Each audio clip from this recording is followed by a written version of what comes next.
This segment brought to you by Kansas Corn. Learn more at kscorn.com. Welcome back. Now let's see what Kyle and Duane are up to on Plain Talk.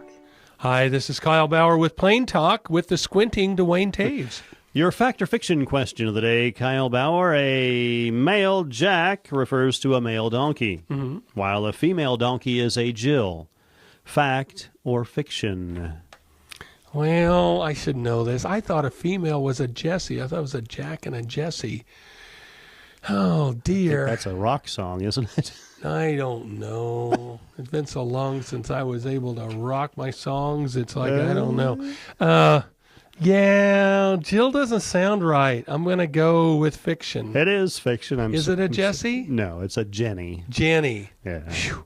Well, I was right, but I was wrong.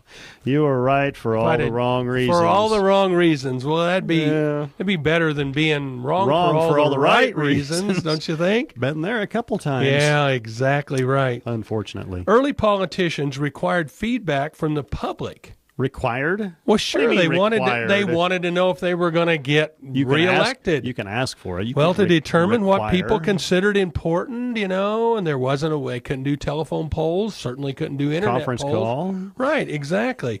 So since there was no telephones, TVs, or radios, the politicians sent their assistants, and I want to be this guy, to local taverns and pubs and bars. Oh. Yeah.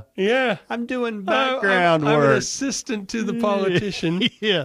They were told to go sip some ale and listen to people's conversations and political concerns. Oh, now they're eavesdropping. Just go to the tavern and go sip.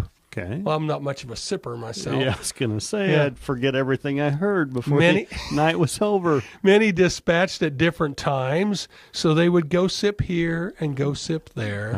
Are you putting it together? Yeah. The two words go sip were eventually combined when referring to local opinions, and thus they have the term gossip. I think that sounded good enough to be true. So I suspect. So I'm selling it as a truth. There was probably more truth in it than fiction, though. Well, I mean, it says it on the paper, and it sounded reasonable to me. I know the reason, the meaning to get there, but don't you think? I think that would be a fair way to get the pulse of the community. And much better than asking people directly. Just listen to what they're saying in general conversation rather than ask them. That's one thing wrong with a poll. Number one is how they write the question. Absolutely. And number two is who they ask. And how they ask it, which goes back to the question. Right. And then I think people feel kind of a responsibility to answer in a means.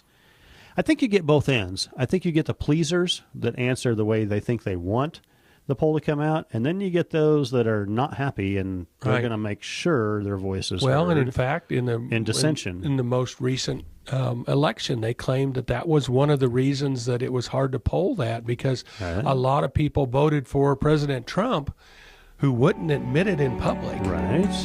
Thanks for joining us. I'm your host, Jamie Bloom, and I hope you enjoyed today's show. See you next week on Farm Factor.